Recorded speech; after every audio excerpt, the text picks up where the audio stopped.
തവകായത ധർമ്മസ്യ സർവധർമ്മസ്വരൂപിണേ അവതാരവരിഷ്ഠായ രാമകൃഷ്ണായ തേ നമഃ.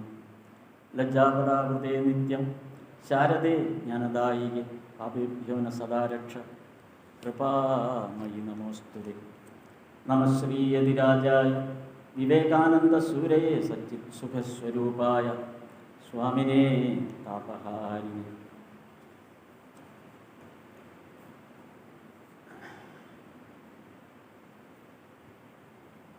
സ്വാമി പറഞ്ഞ പോലെ ഗൃഹസ്ഥ ഭക്തന്മാരുടെ കാര്യമാണ്. അതിൽ ചെറിയൊരു വ്യത്യാസം ഞാൻ ആലോചിക്കുന്നത്, ഭഗവാന്റെ നേരിട്ടുള്ള 10-33 ഗൃഹസ്ഥ ഭക്തന്മാരുണ്ട്, 16ഓളം സന്യസ്ത ശിഷ്യന്മാർ, ഏകദേശം 10-20 ബ്രഹ്മ സമാജ ഫോളോവേഴ്സ്. ഇത്രയും പേരാണ് ആകെ ആ അവതാര ലീലയിൽ പങ്കെടുത്തിട്ടുള്ളത്. അപ്പോൾ കണക്ക് നോക്കുമ്പോൾ ഏകദേശം ഒരു 50, 60, 70 താഴെ അംഗങ്ങളെ മാത്രം വെച്ചുകൊണ്ടാണ് ശ്രീരാമകൃഷ്ണദേവൻ ഇത്രയും വലിയൊരു സാമ്രാജ്യം കെട്ടിപ്പടുത്തത്, ആധ്യാത്മിക സാമ്രാജ്യം കെട്ടിപ്പടുത്തത്. വെറും 70 പേര്. അതിൽ കൂടുതൽ ആളുകൾ ഒരുപക്ഷെ നമ്മുടെ ആശ്രമങ്ങളിലെ സത്സംഗങ്ങളിൽ പങ്കെടുക്കുന്നുണ്ട്. അപ്പോൾ അതായിരുന്നു ശ്രീരാമകൃഷ്ണ പ്രസ്ഥാനത്തിൻ്റെ കൈമുതൽ. അപ്പം ഗൃഹസ്ഥ ഭക്തന്മാർ എന്ന് പറയാനുള്ള ഒരു കാരണം, 16 സന്യസ്ത ശിഷ്യന്മാരുടെ മാർഗത്തിൽ നമുക്ക് ചിന്തിക്കാനോ സഞ്ചരിക്കാനോ പറ്റില്ല. പറ്റുമോ? നമുക്ക് തൽപുരുഷാനന്ദ സ്വാമിയുടെ പാതയിൽ നമുക്ക് സഞ്ചരിക്കാനേ പറ്റില്ല. എങ്കിലിപ്പം നമ്മളിവിടെ വെച്ച് ഉപേക്ഷിക്കണമില്ല. കാരണം നമ്മൾ ഇവിടെ ഇരിക്കുമ്പോൾ പോലും ഇനി പകുതി മനസ്സ് നമ്മുടെ വീട്ടിലിരിക്കുക. അപ്പോൾ പിന്നെ ആ വഴി നമ്മളിനി ആലോചിച്ചിട്ട് കാര്യമില്ല. എത്ര വേദാന്തം പ്രസംഗിച്ചാലും ആ വഴിക്കിനി നമ്മളിനി ആലോചിച്ചിട്ട് കാര്യമില്ല.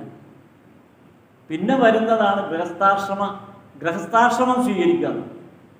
അപ്പം ഗൃഹസ്ഥാശ്രമ ഭക്തന്മാർ എങ്ങനെയാണ് ഭഗവാനെ സേവിച്ചത്? അത് സന്യസ്ത ശിഷ്യന്മാരെക്കാളും മുകളിലാണ്. സന്യസ്ത ശിഷ്യന്മാർ താഴെ വരും, തത്പുരുഷാനന്ദ സ്വാമി താഴെ വരും, ഞാനാണ് മുകളിൽ. ഭഗവാന്റെ കോൺസെപ്റ്റ് ഞാനെന്ന് പറയുമ്പോൾ എൻ്റെ കാര്യമല്ല, നമ്മളാണ് മുകളിൽ. ഭഗവാന്റെ കോൺസെപ്റ്റാണ് ഞാൻ പറഞ്ഞത്. അത് ഭഗവാൻ അത് പറയാൻ കാരണം, ഭഗവാൻ അത് പ്രത്യേകം പറയുന്നുണ്ട്. മാഷമഹാശയൻ അത് പറഞ്ഞു കൊടുക്കുന്നുണ്ട് ഒരു സന്ദർഭം.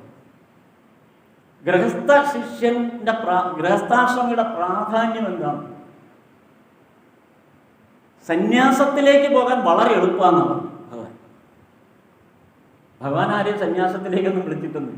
ഭഗവാൻ അവസാനം കാവി വസ്ത്രം സമ്മാനിച്ചു എന്നുള്ളത് ഒഴികെ, അത് കൊടുത്തത് കൊണ്ട് അത് വിതരണം ചെയ്തു എന്നുള്ളത് ഒഴികെ ആരെയും നിങ്ങളൊക്കെ നാളെ മുതൽ സന്യാസിയാവണം എന്നൊന്നും ഭഗവാൻ ആരോടും പറഞ്ഞിട്ടില്ല.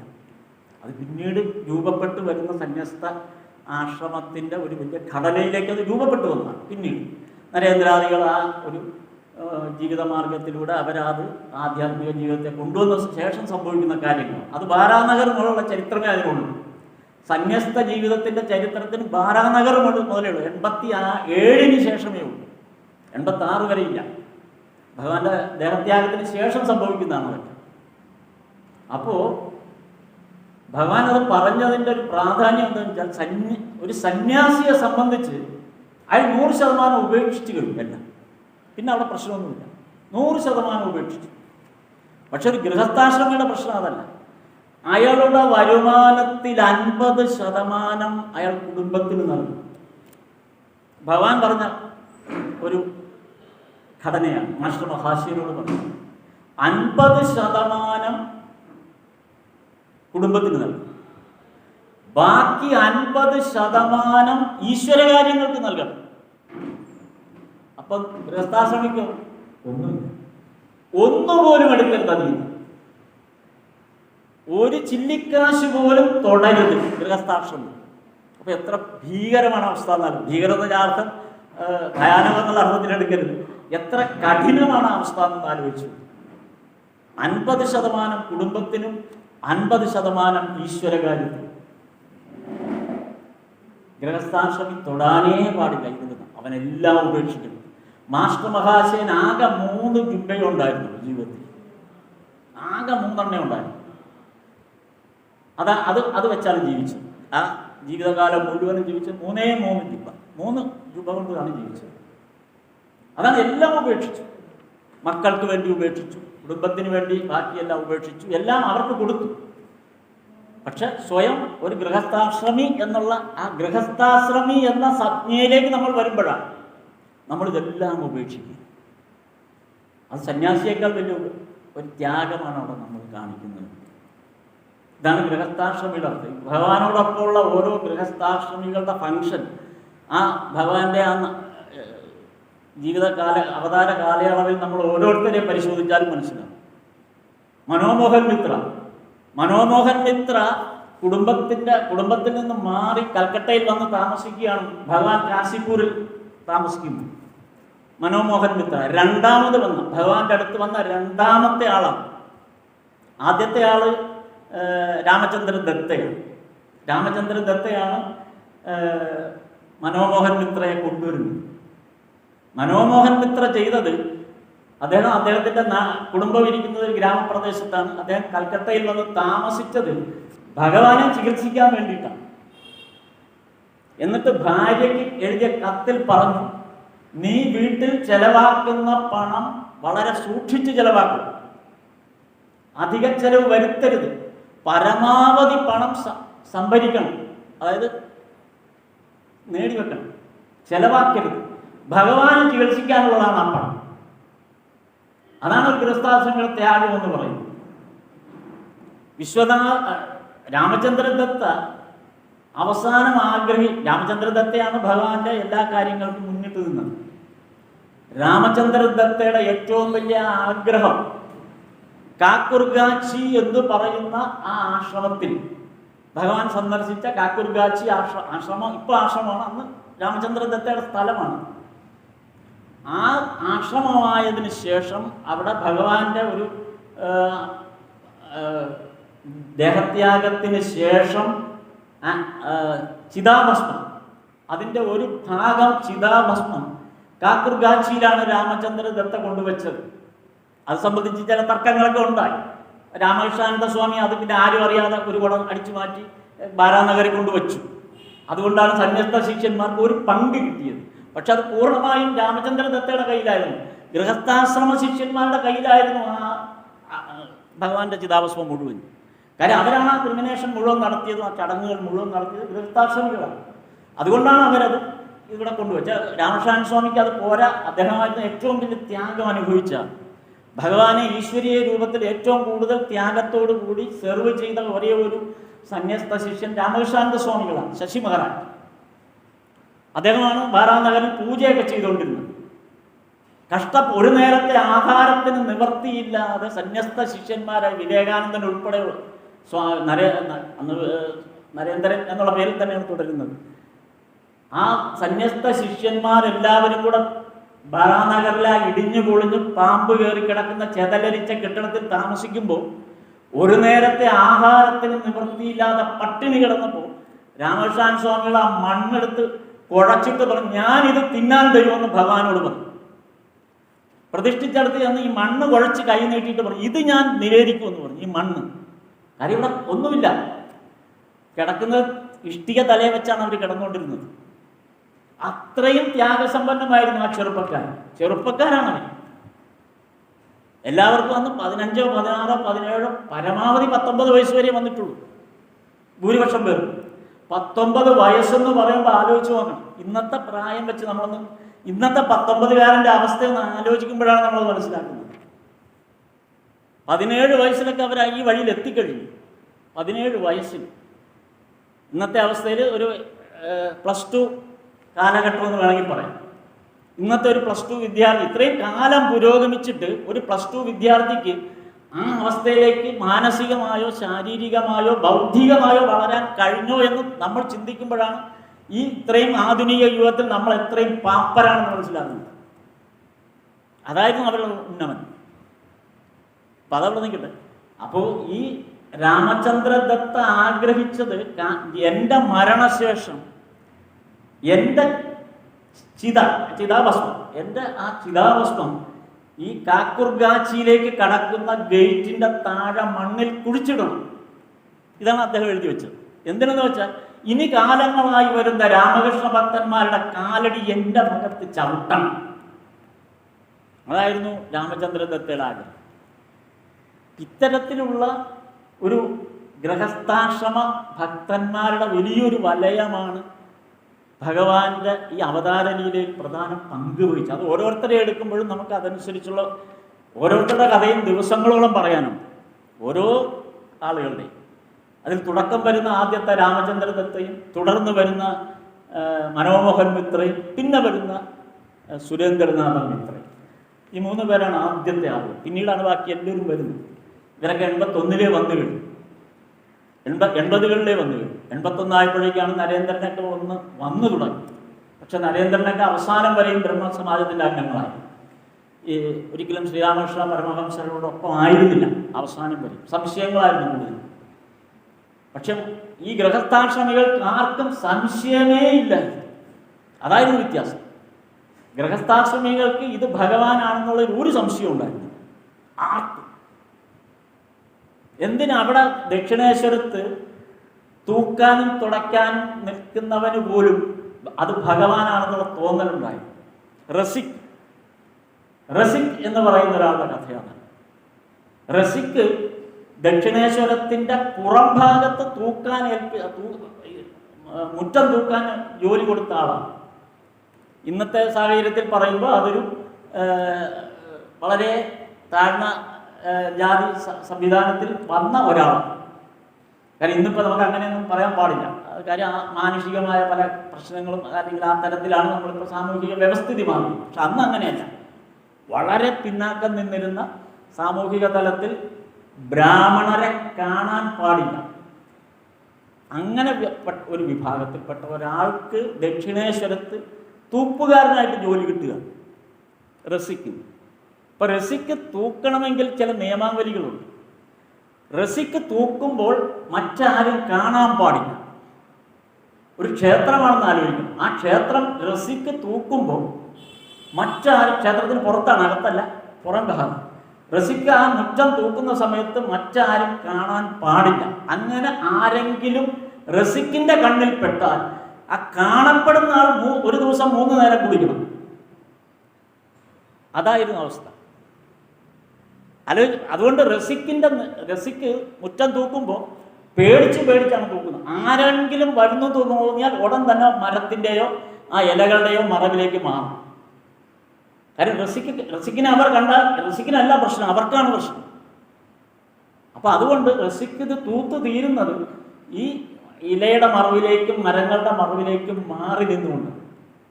ദക്ഷിണേശ്വരത്തെ തൂപ്പുകാരന് അദ്ദേഹത്തിന് റസിക്കിന് തോന്നി, റസിക്ക് വളരെ ദൂരെ നിന്നാണ് കണ്ടിട്ടുള്ളൂ, ശ്രീരാമകൃഷ്ണദേവനെ കണ്ടിട്ടുള്ളൂ. അപ്പോൾ ആരൊക്കെയോ വരുന്നതും പോകുന്നതും ഒക്കെ ഇയാൾ വളരെ ദൂരെ നിന്ന് കണ്ടിട്ടുണ്ട്.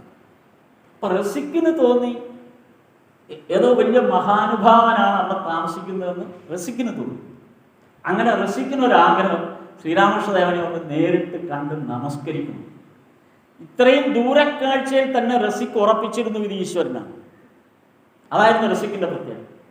അപ്പോൾ റസിക്ക് ഇദ്ദേഹത്തെ ഒന്ന് കാണണം എന്ന്, ഇദ്ദേഹത്തെ കണ്ട് നമസ്കരിക്കണം എന്നുള്ളൊരാഗ്രഹം റസിക്ക് അതിനുവേണ്ടി കാത്തിരിക്കുകയായിരുന്നു. വളരെ ബുദ്ധിമുട്ടാണ് അങ്ങനെ അദ്ദേഹത്തെ കാണാൻ. കാരണം പല സമയത്തും പലരും കാണും. മാത്രമല്ല ശ്രീരാമകൃഷ്ണദേവനും ബ്രാഹ്മണ സമുദായത്തിൽപ്പെട്ട ആളാണ്. അതുകൊണ്ട് നേരിട്ട് കാണാൻ പാടില്ല, അത് പ്രശ്നമാകും. ഈ തരത്തിലുള്ള ആ ജാതി വ്യവസ്ഥയ്ക്ക് അന്ന് വളരെ കടുത്ത അവസ്ഥയാണ്. അത് നമുക്കെല്ലാവർക്കും അറിയാം. അതുകൊണ്ടാണ് പിന്നീട് വിവേകാനന്ദ സ്വാമി ഇവിടെ വരുമ്പോൾ ഉണ്ടായ പ്രശ്നങ്ങളൊക്കെ. അപ്പം അത് അന്നത്തെ വ്യവസ്ഥ. അതിനകത്ത് തെറ്റെന്ന് നമുക്കിപ്പോൾ പറയാൻ പറ്റില്ല. അന്നത്തെ വ്യവസ്ഥ അതായി. അപ്പം റസിക്കിന് ഭഗവാനെ ഒന്ന് നേരിട്ട് കാണണം. അപ്പം കാണാൻ വേണ്ടി റസിക്ക് പല തവണ ഇതിനുള്ളൊരു ശ്രമം നടത്തിയപ്പോൾ റസിക്കിന് മനസ്സിലായി ഇനി കാണാൻ ഒരു മാർഗമേ ഉള്ളൂ. പ്രഭാതത്തിൽ ശ്രീരാമകൃഷ്ണദേവൻ വെളിക്കിറങ്ങാൻ പോകും. അപ്പം അത് പോകുന്നത് ആ പഞ്ചവടിക്ക് അപ്പുറമുള്ള മൂളി മരങ്ങളുടെ കാടിനകത്തേക്കാണ് പോകുന്നത്. അപ്പോൾ അവിടെ ഭഗവാന്റെ കൂടെ ആരും കാണില്ല. കാര്യം ഭഗവാൻ പ്രാഥമിക കർമ്മങ്ങൾ നിർവഹിക്കാൻ പോകുന്നതാണ്. അതുകൊണ്ട് ആരും പോകില്ല. ഏകദേശം ആ പഞ്ചവടി വരെ കിണ്ടിയിൽ വെള്ളവുമായിട്ട് ഒന്നുകിൽ രാംലാലോ അങ്ങനെ ആരെങ്കിലും കൂടെ പോകും. അവിടെ വെച്ച് ഭഗവാൻ ഒറ്റയ്ക്കാണ് ഈ മൂളിമരത്തിൻ്റെ ആ കാട്ടിനകത്തേക്ക് പോകുന്നത്. ഋഷിക്ക് വളരെ നേരത്തെ ഈ കാട്ടിനകത്ത് ഒളിച്ചിരുന്നു. ഭഗവാൻ പ്രാഥമിക കർമ്മങ്ങൾക്ക് വേണ്ടി ഈ കാട്ടിനകത്ത് പ്രവേശിക്കുകയും തിരിച്ച് പുറത്തേക്ക് വരുന്നതിന് മുമ്പ് തന്നെ ഋഷിക്ക് ഓടിച്ചെന്ന് ഭഗവാന്റെ കാലിൽ തൊട്ട് നമസ്കരിച്ചു. ഭഗവാൻ അവിടെ വെച്ച് ഭാവസമാധിയിലായി. അന്ന് ഋഷിക്കിന് ഭഗവാൻ ഒരു വാക്ക് കൊടുത്തു, ഇനി നീ ഇങ്ങനെ ബുദ്ധിമുട്ടുണ്ട, നിന്നെ കാണാൻ ഞാൻ നിന്റെ വീട്ടിൽ വരാം.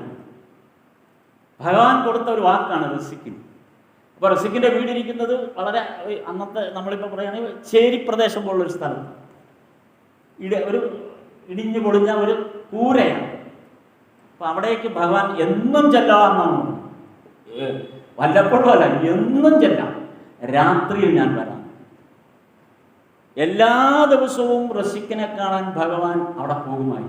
പക്ഷെ ആർക്കും അറിയാൻ പറ്റില്ല ഭഗവാൻ അവിടെ പോകുന്ന കാര്യം, ആർക്കും അറിയാൻ പറ്റില്ല.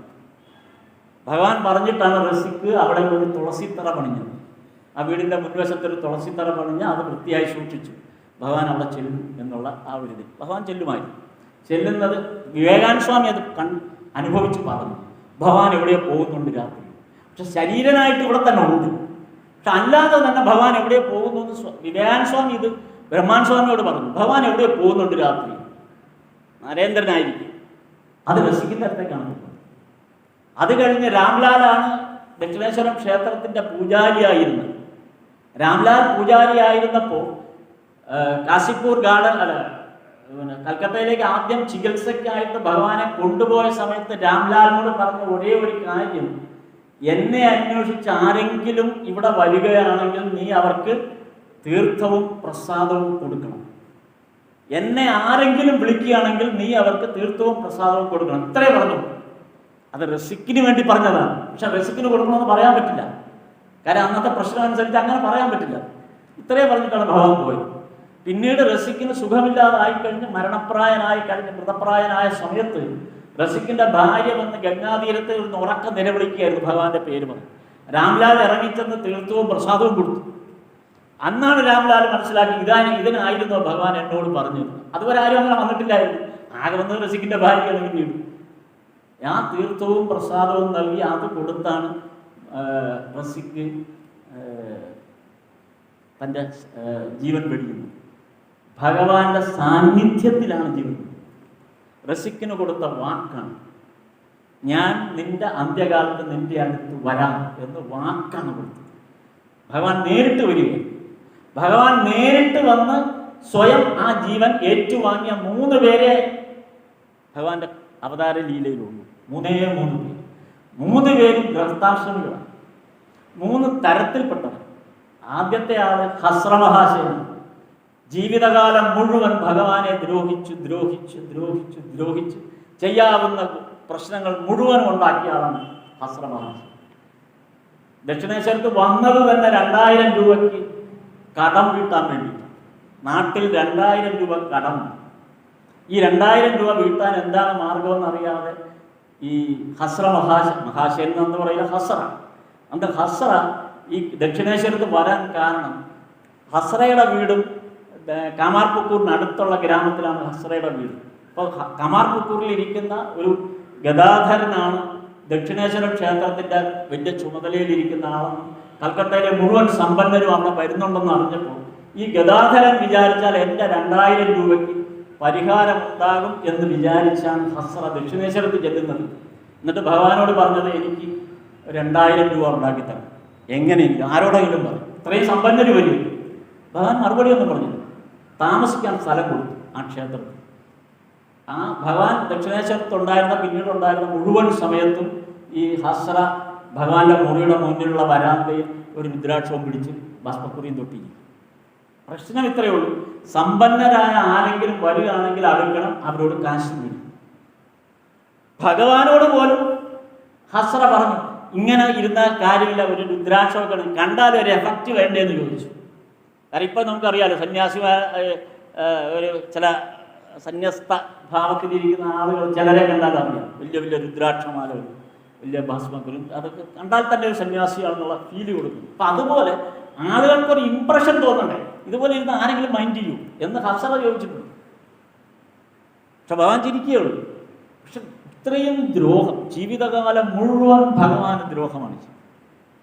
പക്ഷെ ആ ഹസ്രയാണ് അവസാന നിമിഷം ഭഗവാൻ ഉടലോടെ ആ ജീവൻ വെടിയാൻ കാലത്ത് ഭഗവാൻ വന്നത്. അപ്പോഴേ അങ്ങനെ ഭഗവാൻ അനുഗ്രഹിച്ച ഒരാളാണ് ഹസ്ര മഹാശയ. അത് മഹാഭാഗവതത്തിലും ഈ ഒരു ഭാഗം ഭഗവാൻ പറയുന്നുണ്ട്. നമ്മൾ ധരിക്കും ഭഗവാന് ഒരേ ഒരു ഭാവമേ ഉള്ളൂ, ആരാണ് കൂടുതൽ നേരം എന്നെ സ്മരിക്കുന്നതെന്ന് മാത്രമേ ഭഗവാൻ നോക്കുന്നുള്ളൂ. ആരാണ് എന്നെ സ്മരിക്കുന്നത്, എന്നെ ഏറ്റവും കൂടുതൽ സ്മരിക്കുന്നത് ആരാണ് എന്ന് മാത്രമേ ഭഗവാൻ നോക്കുന്നുള്ളൂ. ഭാഗവതം പറയുന്നതാണ്. അല്ലാതെ നമ്മൾ എത്ര പുണ്യം ചെയ്തു, എത്ര നാമം ജപിച്ചു, എത്ര ഈശ്വര ആരാധന നടത്തി, എത്ര അമ്പലങ്ങൾ, ഇതൊന്നും ഭഗവാന്റെ കണക്കിൽ പെടുന്നില്ല. എത്ര സമയം നീ എന്നെ വിചാരിച്ചു എന്ന് മാത്രം. അങ്ങനെ വരുമ്പോൾ പ്രഹ്ലാദനേക്കാൾ ഭക്തനാണ് ഹിരണ്യകശിപു. ഹിരണ്യകശിപുവിന് കിട്ടിയ ഭാഗ്യം പ്രഹ്ലാദന് കിട്ടിയിട്ടില്ല. ഭഗവാന്റെ മടിയിലിരുന്നാണ് ദേഹത്യാഗം ചെയ്യുന്നത്, ജീവൻ വെടിയുന്നത്. ഭഗവാന്റെ മടിയിലിരുന്ന് ഭഗവാനാണ് ജീവൻ എടുക്കുന്നത്. അതിൽപ്പരം ഭാഗ്യം വേറെ വല്ലതും, അതിൽപ്പരം ഭാഗ്യം ലോകത്ത് ആർക്കാണുള്ളത്? അതാണ് ഭഗവാന്റെ ഒരു കാഴ്ചപ്പാട്. ഭഗവാൻ നോക്കുന്നത് എത്ര സമയം. പൗണ്ഡ്രകന്റെ കഥ ഭാഗവതത്തിൽ, പൗണ്ഡ്രകന് സ്വർഗാരോഹണമായിരുന്നു. കാരണം എന്താണ്? അത് പലരും ചോദിച്ചു, ജീവിതകാലം മുഴുവൻ അങ്ങയെ ചീത്ത വിളിച്ചുകൊണ്ടിരുന്ന ഒരാൾക്കാണോ മോക്ഷം കൊടുക്കുന്നതെന്ന് ചോദിച്ചാൽ പറഞ്ഞെന്താ, നിങ്ങളെല്ലാം എന്നെ ഭജിക്കുന്നല്ലേ ഉള്ളൂ. ഞാനായി ജീവിച്ച ആളാണ് പൗണ്ഡ്രകൻ. ജീവിതകാലം മുഴുവൻ ഞാനായി ജീവിക്കുകയായിരുന്നു. എന്നെപ്പോലെ 4 കൈയിൽ നീല നിറമൊക്കെ ആയി ഞാൻ തന്നെയായി ജീവിച്ച ആളാണ്. അതാണ് എനിക്ക് പ്രാധാന്യം. ഭഗവത് സ്മരണ നമ്മളിൽ എത്രത്തോളം സമയം ഉണ്ടാകുന്നു എന്നുള്ളതാണ് ഭഗവാന്റെ പരിഗണന. അതുകൊണ്ടാണ് ഹസ്ര മഹാശയനെ നേരിട്ട് വന്ന് സ്വീകരിച്ചത്. ഹസ്ര മഹാശയനെ അത് മുൻകൂർ അറിയിക്കുകയും ചെയ്തു. ഭഗവാന്റെയൊക്കെ ദേഹത്യാഗം കഴിഞ്ഞിട്ടാണ് ഹസ്രയൊക്കെ മരിക്കുന്നത്. ഹസ്ര മരിക്കുന്നതിന് തലേന്ന് തന്നെ ഹസ്ര ഭാര്യയും ഒക്കെ വിളിച്ചു പറഞ്ഞു, നാളെ ഉച്ചയ്ക്ക് 2 മണിക്ക് ഞാൻ മരിക്കും. അതുകൊണ്ട് എൻ്റെ കട്ടിൽ ആ നടുമുറ്റത്ത് കൊണ്ട് ഇറക്കിയിടണം. അവിടെ തുളസി തീർത്ഥം വെച്ച് ഒരു തീർത്ഥം വെക്കണം. പിന്നെ 3 കസേരയിടണം. അപ്പോൾ അവർ ചോദിച്ചു, അതിനാ 3 കസേര? ഒന്നും ഭഗവാൻ പിന്നെ 2 പേരും കൂടെ വരുന്നുണ്ട്. വന്നു ഭഗവാനോടൊപ്പം. ഭഗവാൻ ഹസ്രയെ നേരിട്ടാണ് ആ ജീവിതം, ആ ജന്മം പൂർണ്ണമാകുമ്പോൾ ഭഗവാൻ നേരിട്ടാണ് വന്നത്, ശ്രീരാമകൃഷ്ണൻ. അങ്ങനെയാണ് 2ാമത്തെ ആൾ. ആദ്യത്തെ ആൾ രസിക്കും, 2ാമത്തെ ആൾ ഹസ്ര. ഇത് നമുക്ക് 2 പേരുടെയും ഭഗവാനുള്ള ആറ്റിറ്റ്യൂഡ് വളരെ വ്യത്യാസമാണ്. ഒരാൾ ഭഗവാനെ ജീവിതകാലം മുഴുവൻ ദ്രോഹിച്ചു, മറ്റേയാൾ ഭഗവാനെ കാണാനായിട്ട് നിവൃത്തിയില്ലാത്തൊരു ജന്മമായി മാറിയാണ്. ഇനി 3ാമത്തെ ആളാണ് ബൽറാം ബസു. ബൽറാം ബസു ആണ് ഭഗവാൻ നേരിട്ട് വന്ന് കൂട്ടിക്കൊണ്ടുപോയ 3ാമത്തെ ഗൃഹസ്ഥാശ്രമം. അത് ബൽറാം ബസുവിനെ സംബന്ധിച്ച് അതിസമ്പന്നനായി ജീവിച്ചാണ്, ജനിച്ചാണ് അതിസമ്പന്നൻ. അച്ഛൻ അതിസമ്പന്നനാണ്. പക്ഷെ അദ്ദേഹത്തിന് ഈ ഭൗതികമായി ഒന്നിലും അച്ഛന് താല്പര്യമില്ലാത്തതുകൊണ്ട് അദ്ദേഹം വൃന്ദാവനിൽ ഒരു വലിയ ബംഗ്ലാവ് പണിഞ്ഞ് അവിടെ താമസിക്കുക. ബൽറാം ബസുവിൻ്റെ അച്ഛൻ.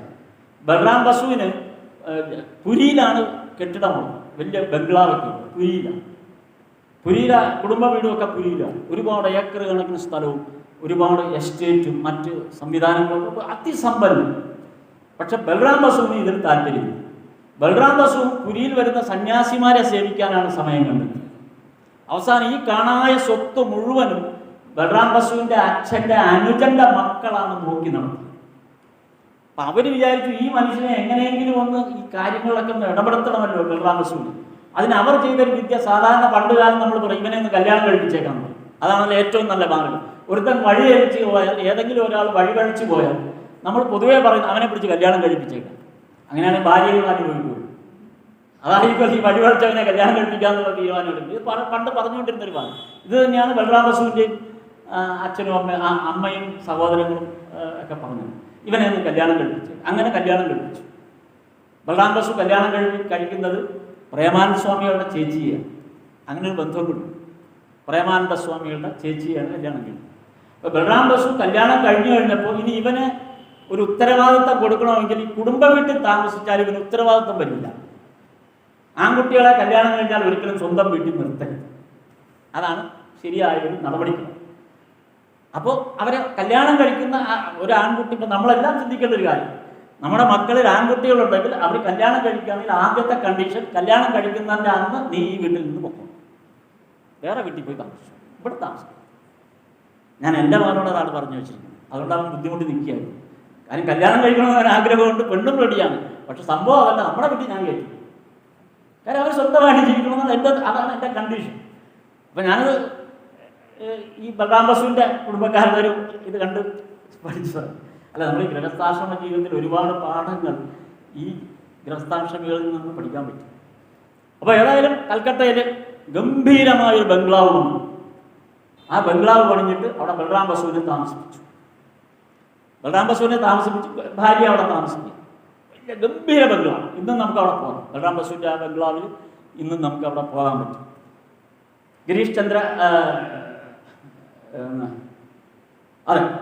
ചന്ദ്ര ഘോഷിൻ്റെ വീടിൻ്റെ, ഗിരീഷ് ചന്ദ്ര ഘോഷിനെ അറിയാമല്ലോ, നാടക ഗിരീഷ് ചന്ദ്ര ഘോഷിൻ്റെ വീടിൻ്റെ നേരെ മുൻവശം അതാണ് ബലറാം ബസുവിൻ്റെ വലിയ കൊട്ടാരം. വലിയ കൊട്ടാരം, അതിഗംഭീരമായ കൊട്ടാരം. അവിടെയാണ് ബലറാം ബസുവിൻ്റെ ഭാര്യയെ താമസിപ്പിച്ചത്. പക്ഷെ ബലറാം ബസു കല്യാണം കഴിഞ്ഞ് അടുത്ത ദിവസം വീടും കിട്ടി ഭാര്യ താമസിപ്പിച്ച് നേരെ പുരിയിലേക്ക് പോയി. അവിടെ പോയി അച്ഛനെ വൃന്ദാവനത്തിലാണ്, പിന്നെ മകൻ അങ്ങനെയല്ലേ പോകുള്ളൂ. മകൻ നേരെ പുരിയിലേക്ക് തിരിച്ചു. ഇയാൾ ഒരിക്കലും സന്യാസിമാരെ വിട്ട് പോകുന്ന പ്രശ്നമില്ല. അങ്ങനെ ഇരുന്നപ്പോൾ വീട്ടുകാരെല്ലാം കൂടെ വലിയ, അപ്പോൾ അവർക്കൊരു ആചാര്യനുണ്ട്. എല്ലാ വീടുകളിലും വീടിനൊരു ആചാര്യൻ. ഈ ആചാര്യനുമായിട്ട് ആലോചിച്ചു എങ്ങനെയാണ് ഇവനെ ഒന്ന് ശരിയാക്കുക. അപ്പോൾ ആചാര്യൻ പറഞ്ഞു, ഞാനൊരു വഴികൾ വിളിച്ചുതരാം. അപ്പോഴേക്കും കേശവചന്ദ്രസേനൻ പത്രങ്ങളിലെല്ലാം ശ്രീരാമകൃഷ്ണദേവനെ കുറിച്ച് എഴുതി തുടങ്ങി. അപ്പോൾ പത്രങ്ങളിലൊക്കെ റിപ്പോർട്ട്, ഈ റിപ്പോർട്ടെല്ലാം കൂടെ എടുത്ത് ഈ ആചാര്യൻ ബലറാം ബസുവിന് കൊടുത്തിട്ട് പുരിയിൽ കൊടുത്തിട്ട് പറഞ്ഞത്, ഇത് വായിച്ചു, നീ ഇത്രയും ദൂരം പുരി വരെ വരണ്ട, നിനക്ക് തൊട്ടടുത്ത്, നിന്റെ വീടിൻ്റെ തൊട്ടടുത്ത് തന്നെ ദക്ഷിണേശ്വരത്ത് ഇതുപോലൊരു സന്യാസിയുണ്ട്, അല്ല ഒരു മഹാപുരുഷനുണ്ട്, അദ്ദേഹത്തെ പോയി കണ്ടാണ്. അങ്ങനെ ബലറാം ബസു തിരിച്ച് വീട്ടിൽ വന്ന്, അപ്പോൾ ഭാര്യയ്ക്ക് സന്തോഷമായി, ഏതായാലും പോയ ഭർത്താവ് തിരിച്ചു വന്നു. അപ്പോൾ അങ്ങേർക്ക് ഒരു സന്യാസി വേണം കൂടെ, അല്ലാതെ അങ്ങേർക്ക് മുന്നോട്ട് പോകാൻ പറ്റില്ല. അപ്പോൾ ഏതായാലും തൽക്കാലം ഒരാളെ കിട്ടി, നേരെ ദക്ഷിണേശ്വരത്തേക്ക് വെച്ച് പിടിച്ചു. നേരെ വണ്ടിയിൽ വന്ന് ഇറങ്ങി, ദക്ഷിണേശ്വരത്ത് വന്ന് ഇറങ്ങിയപ്പോൾ ശ്രീരാമകൃഷ്ണദേവൻ, നിന്നെ ഞാൻ നോക്കിയിരിക്കുകയായിരുന്നു. വരുന്ന ആളെ എങ്ങനെയാണ് ഉള്ളത് ഭഗവാൻ പറഞ്ഞത്, നിന്നെ ഞാൻ നോക്കിയിരിക്കുകയായിരുന്നു. ഇനി ഇവിടുത്തെ കാര്യങ്ങളൊക്കെ നീയാണ് നോക്കുന്നത് എന്നും പറഞ്ഞു. ഭഗവാൻ ഇത് പറയാൻ കാരണം, ഈ ഭഗവാന്റെ ആ ഗൃഹസ്ഥാശ്രമം ഉൾപ്പെടെയുള്ള ശിഷ്യന്മാർ വരുന്നതിന് തൊട്ടു മുമ്പ്, അതായത് 56 മുതൽ 1856 മുതൽ ഏകദേശം 70, 71, ഏതാണ്ട് 75 ഉള്ളിൽ, 75 വരെയുള്ള, 56 മുതൽ 75 വരെയുള്ള ആ കാലഘട്ടത്തിൽ ഏതാണ്ട് 10-12 വർഷം ദക്ഷിണേശ്വരത്ത് പൂജാരിയായി അല്ലെങ്കിൽ ദക്ഷിണേശ്വരത്ത് താമസിച്ചിരുന്ന കാലം, ഏതാണ്ട് അത്രയും കാലം പിന്നിട്ട് ഏതാണ്ട് ഒരു 1875 ആയപ്പോഴേക്കുമാണ് ഭഗവാൻ ദക്ഷിണേശ്വരം ക്ഷേത്രത്തിൻ്റെ ആ മട്ടുപ്പാവിൽ കയറി നിന്ന് കൈ രണ്ടും നീട്ടി വിളിച്ച്, എവിടെ നിങ്ങൾ വരൂ എന്ന് പറഞ്ഞ് എല്ലാവരെയും വിളിക്കുന്നത്. ആകാശത്തേക്ക് കൈ നീട്ടിക്കൊണ്ട് ഭഗവാൻ വിളിച്ചു, എൻ്റെ കൂടെ വരാനുള്ളവരെവിടെ, വരൂ വരൂ വരൂ എന്ന് വിളിച്ചതാണ് നിന്ന്. അതുകൊണ്ട് ഭഗവാൻ അറിയാം ആരൊക്കെയാണ് ഇനി വരാനിരിക്കുന്നതെന്ന് ഭഗവാൻ മുൻകൂട്ടി അറിയാം. അതാണ് ആദ്യം ബലറാം ബസു വന്നപ്പോൾ, നിന്നെ ഞാൻ നോക്കിയിരിക്കുകയായിരുന്നു എന്ന് പറഞ്ഞു. അത് പറയാൻ കാരണം 14-ാം നൂറ്റാണ്ട് മുതൽ 15-ാം നൂറ്റാണ്ട് മുതൽ 16-ാം നൂറ്റാണ്ട് വരെ ബംഗാളിൽ ഉണ്ടായിരുന്ന ചൈതന്യ മഹാപ്രഭു ഭഗവാന് തൊട്ട് മുമ്പുള്ള അവതാരമാണ്. വിഷ്ണുവിൻ്റെ തൊട്ട് മുമ്പ്, ശ്രീരാമകൃഷ്ണദേവന്റെ ജനനത്തിന് തൊട്ട് മുമ്പ് ഭഗവാൻ 18-ലാണ് ജനനം വരുന്നത്, 1836-ലാണ്. ഇത് 1532-ലാണ് ചൈതന്യ മഹാപ്രഭു. 1532 മുതൽ 1516 വരെ അങ്ങനെ കണ്ടാണ് അദ്ദേഹത്തിൻ്റെ കാലഘട്ടം വരുന്നത്. പിന്നെയും 200 വർഷം കഴിഞ്ഞിട്ടാണ് ശ്രീരാമകൃഷ്ണദേവൻ ജനിക്കുന്നുള്ളൂ. പക്ഷെ ശ്രീരാമകൃഷ്ണദേവന് മുമ്പ് ബംഗാളിലുണ്ടായ ഒരു അവതാര പുരുഷൻ എന്നുള്ള നിലയ്ക്ക് ചൈതന്യ മഹാപ്രഭുവിന് അദ്ദേഹത്തിൻ്റെ പ്രത്യേകത എന്തെന്ന് വെച്ചാൽ അദ്ദേഹം ഈ ഒരിടത്ത് ഇരിക്കുകയല്ല, ഇങ്ങനെ ഭജന പാടിക്കൊണ്ട് റോഡ് നീളം നടക്കുന്നതാണ് ഈ രീതി. ചൈതന്യ മഹാപ്രഭുവിൻ്റെ രീതി അതാണ്. ഇങ്ങനെ റോഡിൽ കൂടെ ഭജന പാടി നടന്നുകൊണ്ടേയിരിക്കും. അപ്പോൾ കൂട്ടത്തിൽ കുറേ ആളുകൾ ഇങ്ങനെ വന്ന് ചേർന്നുകൊണ്ടിരിക്കും. അത് അവർ മദ്ദളവും ചേങ്കിലയും കുഴലുമൊക്കെ ആയി അങ്ങനെ വളരെ കൊഴുത്ത ഒരു ഭജന സംഘമായിട്ട് ഇങ്ങനെ നടക്കലാണ് തന്നെ. ഇതായിരുന്നു ചൈതന്യ മഹാപ്രഭുവിൻ്റെ പ്രത്യേകത. ശ്രീരാമകൃഷ്ണദേവനായപ്പോൾ ഒരിടത്ത് ഇരുന്ന എല്ലാവരും ഇങ്ങോട്ട് വരിക. ചൈതന്യ മഹാപ്രഭു എല്ലാവരെയും അങ്ങോട്ട് പോയാണ് കണ്ടത്. എല്ലാ വീടുകൾ തോറും കയറി ഇറങ്ങുന്നത്. അപ്പോൾ ശ്രീരാമകൃഷ്ണദേവൻ ബൽറാം ബസു കയറി വന്നു കഴിഞ്ഞപ്പോൾ പറഞ്ഞത്, നിന്നെ ഞാൻ ചൈതന്യ മഹാപ്രഭുവിൻ്റെ ആ പ്രൊസഷനിൽ നിന്നെ ഞാൻ കണ്ടിരുന്നു എന്ന് പറഞ്ഞു. ബൽറാം ബസു ആ കൂട്ടത്തിൽ ഉണ്ടായിരുന്നു എന്ന് ശ്രീരാമകൃഷ്ണദേവൻ പറഞ്ഞു. അങ്ങനെ ഓരോരുത്തരെ ഐഡന്റിഫൈ ചെയ്യുന്നുണ്ട്. നീ ആ കൂട്ടത്തിലുണ്ടായിരുന്ന ഓരോരുത്തരും പിന്നീട് ഇവിടെ വരുന്നുണ്ട്. ഈ അവതാര കാലത്തും അവരൊക്കെ പുനർജനിക്കുന്നുണ്ട്. അതുകൊണ്ടാണ് ബൽറാം ബസുവിനോട് പറഞ്ഞത്, നിന്നെ ഞാൻ കാത്തിരുന്നു. എന്നിട്ട് പറഞ്ഞു, ഇനി നീയാണ് ഇവിടുത്തെ കാര്യങ്ങൾ നോക്കേണ്ടത്. ഇത് കേട്ട പാതി കേൾക്കാത്ത പാതി വന്ന വണ്ടിയിൽ തന്നെ ബൽറാം ബസു തിരിച്ച് കൽക്കട്ടയ്ക്ക് പോകുന്നു. ഒരു മാസത്തേക്ക് ആവശ്യമുള്ള എല്ലാ സാധനങ്ങളും, അതായത് പലവ്യഞ്ജനങ്ങളോ പഴങ്ങളോ എന്തൊക്കെ വേണോ അതെല്ലാം ഒരാളുടെ ആവശ്യമായ, അവിടെ ദക്ഷിണേശ്വരത്തേക്ക് ഭഗവാൻ ആവശ്യമായ എല്ലാം കൊണ്ട് ഒരു വണ്ടി നിറയെ സാധനങ്ങളുമായിട്ടാണ് ബൽറാം ബസു തിരിച്ചു വരുന്നത്. അപ്പോൾ ഭഗവാൻ ഹൃദയനോടാണ് പറയുന്നത്, ഇതെല്ലാം ഇത് അടുക്കളയിൽ വെക്കാം, കലവറയിലേക്ക് വെക്കാം. അങ്ങനെ അന്ന് മുതൽ ഭഗവാനെ ഊട്ടിയത് ബൽറാം ബസുവാണ്. ഭഗവാന്റെ ദേഹത്യാഗം വരെ അത് തുടർന്നു. കുടുംബക്കാർ നന്നാക്കാൻ നോക്കിയതാണ് ഒരാൾ. ഇതോടുകൂടി മുഴുവനും വന്നുകൊണ്ട് ബൽറാം ബസുവിൻ്റെ വീട്ടിലാണ് ഭഗവാൻ ഏറ്റവും കൂടുതൽ പ്രാവശ്യം പോയിട്ട്. അവിടെ രഥം വലിക്കുന്നത് അതിനു വേണ്ടി, അത് നമ്മൾ വചനാമൃതത്തിലും എല്ലായിടത്തും ആ കഥ നമ്മൾ കണ്ടു. ഞാനത് ഒരു സാന്ദർഭികമായി പറഞ്ഞു എന്ന് മാത്രം. അപ്പം ഈ ബൽറാം ബസു അവസാന കാലമായപ്പോൾ അദ്ദേഹത്തിന് മുകളിലത്തെ മുറിയിൽ ഒരു ഫ്രണ്ടിലൊരു മട്ടുപ്പാറുള്ള ഒരു ബെഡ്റൂമാണ്. ആ ബെഡ്റൂമിൽ കിടക്കുമ്പോൾ പെട്ടെന്ന് മേഘങ്ങളെല്ലാം ആകാശത്ത് കാർമേഘങ്ങൾ ഉരുണ്ടുകൂടുകയും അതെല്ലാം ഒരു രഥത്തിൻ്റെ രൂപം കൊള്ളുകയും ആ കാർമേഘങ്ങൾ കൊണ്ട് മൂടിയ ഒരു രഥം ഈ മട്ടുപ്പാവിൽ വന്ന് ഇറങ്ങുകയും അതിൽ നിന്ന് ശ്രീരാമകൃഷ്ണദേവൻ പുറത്തേക്ക് വരികയും ബൽറാം ബസുവിനെ സ്വീകരിച്ചുകൊണ്ട് പോവുകയും ചെയ്തു.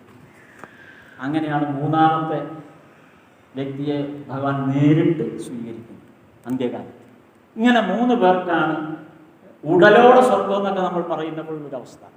പൂന്താനത്തേക്ക് കൊണ്ടുപോയത് അങ്ങനെ ഉടലോടെ സ്വർഗം എന്ന് നമ്മൾ പറയുന്ന ആ ഒരു സാഹചര്യത്തിൽ അത് ശരീരത്തോടുകൂടി നടന്നു പോയോ എന്നുള്ളതല്ല അർത്ഥം. ആ ആത്മാവിനെ സ്വയം ഭഗവാൻ സ്വീകരിച്ചുകൊണ്ട് അങ്ങനെ 3 പേർക്ക് 3 ഗൃഹസ്ഥാശ്രമികൾക്കാണ് അവരുടെ ജീവത്യാഗത്തിൻ്റെ ഭാഗം കൂടെ നമ്മൾ മനസ്സിലാക്കി.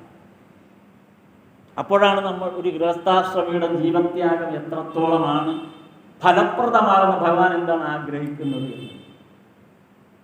അതാണ് അതിൻ്റെ പ്രത്യേകത. ഇതാണ് ഓരോരുത്തരെ എടുത്താൽ ഏകദേശം 10-33 പേരുടെ കഥയാണ് ഐഡന്റിഫൈ ചെയ്തിട്ടുള്ളൂ. അല്ലാതെ എത്രയോ പേര് വന്ന് കാണാൻ പോയി കാണാം, പക്ഷെ അതൊന്നും രേഖപ്പെടുത്തപ്പെട്ടിട്ടുണ്ട്. ഈ 10-31 പേരുടെ എങ്ങനെയൊക്കെയോ രേഖപ്പെടുത്തപ്പെട്ടിട്ടുണ്ട്, അല്ലെങ്കിൽ അവരുടെയൊക്കെ അതിൽ ഒരു നല്ല ശതമാനം പേരുടെ ഫോട്ടോഗ്രാഫും കിട്ടിയിട്ടുണ്ട്. ബാക്കി എത്രയോ പേരെ ചിലപ്പോൾ അറിയാതെ പോയി കാണും നോക്കിക്കൂട്ടത്തിൽ. പക്ഷേ ഈ ഗൃഹസ്ഥാശ്രമ ഭക്തന്മാർ ഇവരുടെ ജീവിതത്തിൽ നിന്ന് തന്നെ നമ്മൾ മനസ്സിലാവും നമ്മൾ എങ്ങനെയാണ് ഭഗവാനെ സേവിക്കുന്നത്. എന്തായാലും കാര്യം നമ്മുടെ മുഴുവനും ഭഗവാൻ കൊടുത്തുകൊണ്ടാണ് സേവിക്കുന്നത്. മുഴുവനും ഒന്നും എടുക്കാനില്ല, മുഴുവൻ ഭഗവാൻ കൊടുത്തിട്ടാണ് അത് സേവിക്കുന്നത്. അവരുടേതായി ഒന്നും സ്വീകരിക്കുന്നത്. അതാണ് ഭഗവാൻ പറഞ്ഞത് 50% ഈശ്വരന് കൊടുത്തേക്കുക, 50% കുടുംബത്തിന് കൊടുക്കണം, നീ ഒന്നും തൊടാനേ പാടില്ല. ഇങ്ങനെ നിൽക്കുന്ന ഒരു വലിയ സാഹചര്യത്തിൽ നിന്നാണ് കേരളത്തിലേക്ക് ആ പ്രസ്ഥാനം വരുന്നത് എന്നുള്ളതാണ് നമ്മൾ കാണേണ്ട ഏറ്റവും വലിയ. നമ്മൾ മലയാളികൾ കേരളത്തിലുള്ളവർ ഇതെങ്ങനെ സ്വീകരിക്കപ്പെടുന്നു അല്ലെങ്കിൽ എങ്ങനെ സ്വീകരിക്കപ്പെട്ടു എന്നുള്ളതാണ് പ്രധാനമായിട്ടും ഇതിൻ്റെ വരുന്ന ഒരു ഘടന. ഞാൻ അതാണ് കൂടുതലും ഉദ്ദേശിച്ചത് ഈ ഒരു ഘട്ടത്തിലെ കാര്യം. നമ്മൾ നമ്മുടെ നാട്ടിലെ കാര്യം അറിഞ്ഞില്ലെങ്കിൽ പിന്നെ പുറമേയുള്ള കഥ അറിഞ്ഞിട്ട് ഒരു കാര്യമൊന്നുമില്ല. നമ്മുടെ നാട്ടിൽ ഇത് 1930 ഈ ഒരു ആശ്രമം നിർമ്മിക്കുന്നത് വരെ, കായംകുളത്തെ ആശ്രമം നിർമ്മിക്കുന്നത് വരെ 1930 ഇത് നിർമ്മിക്കപ്പെടും. ഈ 30 വരെ എങ്ങനെയാണ് ഇവിടെ എന്തായിരുന്നു ഈ നാട്ടിൽ നടന്നത് എന്നും കൂടെ നമ്മൾ അറിയും. ശ്രീരാമകൃഷ്ണ പ്രസ്ഥാനവുമായി ബന്ധപ്പെട്ട് അതാണ് അതിനകത്തെ പ്രധാന വിഷയം. 1892 സ്വാമിജി ഷൊർണൂരിൽ ട്രെയിനർ. അല്ലേ? 1892 സ്വാമിജിയെ ലോകം അറിയുന്നത് 893 മുതലാണ്. അപ്പം അതിന് ഒരു വർഷം മുമ്പാണ്. അതായത് അറിയപ്പെടാത്ത ഒരു വിവേകാനന്ദനാണ് ഇവിടെ ഇറങ്ങിയത്. 93 ചിക്കാഗോ പ്രസംഗം. അതോടുകൂടിയാണ് ഇന്ത്യയിൽ സ്വാമിജിയെക്കുറിച്ചുള്ള ഒരു ധാരണ ഒരു പൊതുവെ കിട്ടുന്നത്. പക്ഷെ അതിനും ഒരു വർഷം മുമ്പാണ് സ്വാമിജി ഷൊർണൂരിൽ ഇറങ്ങിയത്. സത്യത്തിൽ സ്വാമിജി കേരളത്തിൽ വരാൻ ആഗ്രഹിച്ച ആളല്ല. സ്വാമിജി രാമേശ്വരത്തേക്ക് പോകാനുള്ള വഴിയിലായി. മൈസൂരിൽ വെച്ച് യാദൃച്ഛികമായിട്ട് ഡോക്ടർ പൽപൂനെ കണ്ടപ്പോഴാണ് എനിക്കിങ്ങനെ ഒരു നാടുണ്ടെന്ന്, അത് കേരളമാണ്. കേരളം എന്നല്ല അന്നത്തെ പേര്, അന്ന് തിരുവിതാംകൂറാണ്. തിരുവിതാംകൂർ എന്നാണ്. ആ തിരുവിതാംകൂറിൽ ഞാൻ ഒരു ഡോക്ടറായ എനിക്ക് ആ നാട് വിട്ട് പോരേണ്ടി വന്നത് മൂലം തിരുനാളിൻ്റെ കാലത്താണ് അദ്ദേഹം തിരിച്ചു വരുന്നത്. പൽപ്പു നാട് വിട്ട് പോകുന്നത്. കാരണം ഡോക്ടറായിട്ട് പോലും അവിടെ ജീവിക്കാൻ നിവൃത്തിയില്ലാത്ത വിധം ജാതി വ്യവസ്ഥയുടെ ഒരു പ്രശ്നമുണ്ടാകും. അത് അന്നത്തെ കാലത്തുണ്ടായിരുന്നൊരു പ്രശ്നം. ഏതായാലും ഈ ഒരു വിവരം അറിഞ്ഞപ്പോഴാണ് സ്വാമിജിക്ക് തോന്നിയത് എന്നാൽ പിന്നെ രാമേശ്വരം യാത്ര മാറ്റി വെച്ചിട്ട് ഇങ്ങോട്ട് വരണം. ഞാൻ കേരളം എന്ന് നമ്മൾക്ക് ഇപ്പം അറിയാൻ വേണ്ടി കേരളം എന്ന് പറയാം. അന്ന് കേരളത്തിലല്ല ഇറങ്ങുന്നത്. ഏതായാലും സ്വാമിജി അന്ന് ട്രെയിൻ ഇറങ്ങുന്നത് ഷൊർണൂരാണ്. ഷൊർണൂർ ഇറങ്ങുമ്പോൾ ഒരു സംഭവം നടന്നു. സ്വാമിജി ഷൊർണൂർ റെയിൽവേ സ്റ്റേഷനിൽ ഇറങ്ങുമ്പോൾ ഒരാൾക്ക് ഒരാൾ പെട്ടെന്ന് സ്വാമിജിയെ ശ്രദ്ധിച്ചിട്ട് അയാൾക്ക് തോന്നി ഇതൊരു അസാധാരണനായ സന്യാസിയാണെന്ന് അയാൾക്ക് തോന്നി. ആരാണെന്ന് അറിയില്ല. അദ്ദേഹം നേരെ വന്ന് സ്വാമിജിയെ റെയിൽവേ സ്റ്റേഷനിൽ വെച്ച് തൊഴുതിട്ട് ഭിക്ഷ കൊടുത്തു. കൈച്ചെലവിനുള്ള ഒരു ഭിക്ഷ കൊടുത്തിട്ട് അങ്ങ് പോയി. എന്താണെന്നോ ഏതാണെന്നോ ചോദിച്ചില്ല. ഈ വന്ന സന്യാസികളൊന്നും ചോദിച്ചില്ല. ഭിക്ഷ കൊടുത്തിട്ട് അങ്ങ് പോയി. ആ ഭിക്ഷയും സ്വീകരിച്ചുകൊണ്ടാണ് ആദ്യമായിട്ട് സ്വാമിജി കേരളത്തിൻ്റെ മണ്ണിലൂടെ സഞ്ചരിക്കാനായിരുന്നു. അദ്ദേഹം തിരുവനന്തപുരം, നമുക്കറിയാം സ്വാമിജിയുടെ സഞ്ചാരം കൊടുങ്ങല്ലൂർ വഴി കൊച്ചി വഴിയൊക്കെ നന്നായിട്ട് അറിയാം. ആ ഭാഗം നമ്മൾ എടുക്കുന്നില്ല. എന്തായാലും അവിടുന്ന് ആ സഞ്ചരിച്ച് വന്ന് തിരുവനന്തപുരത്ത് വരുന്നത് ശ്രീമൂലം തിരുനാളിൻ്റെ കാലഘട്ടത്തിലാണ്. രാജാവ് ഭരിച്ചുകൊണ്ടിരിക്കുമ്പോഴാണ്. ഇപ്പം സുന്ദരയ്യർ എന്ന് പറയുന്ന ഒരു ട്യൂഷൻ ടീച്ചറുണ്ടായി ഈ രാജകൊട്ടാരം. ഈ സുന്ദരയ്യരുടെ വീട്ടിലേക്കാണ് സ്വാമിജി വരുന്നത്, വിവേകാനന്ദ സ്വാമി വരുന്നത്. അപ്പം സുന്ദരയ്യരുടെ വീട്ടിലേക്ക് വന്നപ്പോൾ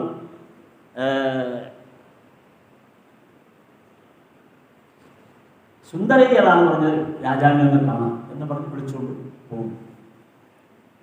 അപ്പോഴെല്ലാം ഈ വിവേകാനന്ദനെ കുറിച്ച് അറിയില്ല, ശ്രീരാമകൃഷ്ണ പരമഹംസൻ എന്ന് പറഞ്ഞ ആളെ കുറിച്ച് അറിയില്ല, ശ്രീരാമകൃഷ്ണൻ എന്നുള്ള ഒരു പേര് പോലും കേരളത്തിൽ ആരും കേട്ടിട്ടില്ല. പക്ഷെ ഇവർ സ്വീകരിച്ചത് ഒറ്റ കണ്ടീഷൻ വെച്ചിട്ടാണ്. അത് സ്വാമിജി പിന്നെയാണ് മനസ്സിലാക്കിയത്. എന്നെ എന്തിനാണ് ഇവർ സ്വീകരിച്ചതെന്ന് സ്വാമി പിന്നീടാണ് മനസ്സിലാക്കുന്നത്. ഇവർ സ്വീകരിച്ചത് സ്വാമിജി വരുന്നത് ബംഗാളിൽ നിന്നാണെന്നുള്ളതുകൊണ്ടാണ്. ബംഗാളിൽ നിന്ന് വരുന്ന ഒരാൾക്ക് എന്താണ് പ്രാധാന്യം എന്ന് അന്വേഷിച്ചപ്പോഴാണ് അവർ പറയുന്നത് കേശവചന്ദ്രസേനന്റെ നാട്ടിൽ നിന്നല്ലേ എന്ന്. പ്രശസ്തി കേശവചന്ദ്രസേനാണ്, ശ്രീരാമകൃഷ്ണദേവനല്ല. കേശവചന്ദ്രസേനെ അറിയാവൂ നാട്ടുകാർ. കേശവചന്ദ്രസേൻ അന്നത്തെ കാലത്ത് ഇന്ത്യ മുഴുവനും അറിയപ്പെടുന്ന ഒരു യുവ നേതാവാണ് ബ്രഹ്മസമാജത്തിൻ്റെ.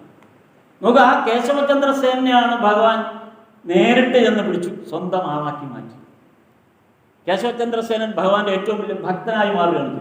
ഇന്ത്യ മുഴുവൻ അറിയപ്പെടുന്ന ബ്രഹ്മസമാജത്തിൻ്റെ ഏറ്റവും യുവ തുർക്കി എന്ന് പറയുന്ന കേശവചന്ദ്രസേനെ സ്വന്തം കാൽക്കീഴിൽ കൊണ്ടിരുത്തി ശ്രീരാമകൃഷ്ണദേവൻ.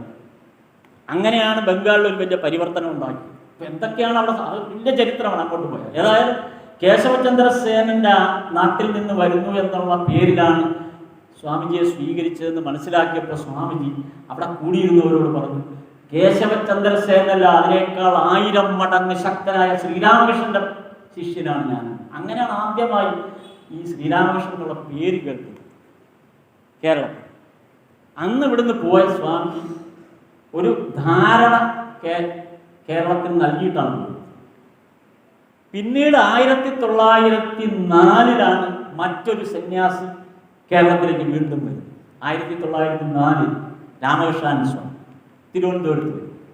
അതുകൊണ്ട് സ്വാമിജി പോവുകയും, സ്വാമിജി പോകുന്നത് ചിക്കാഗോ പ്രസംഗത്തിൻ്റെ ഒരു വർഷം മുമ്പാണെന്ന് ഞാൻ നേരത്തെ പറഞ്ഞു. അതുകൊണ്ട് പിന്നീട് ചിക്കാഗോ പ്രസംഗം കഴിഞ്ഞപ്പോൾ സ്വാമിജിയെക്കുറിച്ച് വലിയ പ്രശസ്തി കിട്ടി. അത് കഴിഞ്ഞപ്പോൾ കേരളത്തിലൊക്കെ അതിനെ സംബന്ധിച്ചുള്ള ധാരണകൾ എല്ലാവർക്കും ഉണ്ടായി. അതിൻ്റെ എല്ലാ പശ്ചാത്തലത്തിലാണ് 1904 മദ്രാസിൽ ശ്രീരാമകൃഷ്ണ ആശ്രമത്തിൻ്റെ അധിപനായിരുന്ന രാമകൃഷ്ണാനന്ദ സ്വാമിയെ തിരുവനന്തപുരത്ത് 1904 കൊണ്ടുവരുന്നത്. അങ്ങനെ ആദ്യമായിട്ട് ഇവിടെ വേദാന്ത സൊസൈറ്റി കേരളത്തിൽ രാമകൃഷ്ണൻ സ്വാമിയാണ് സ്ഥാപിക്കുന്നത്. ഒരു വേദാന്ത സൊസൈറ്റി സ്ഥാപിക്കുക.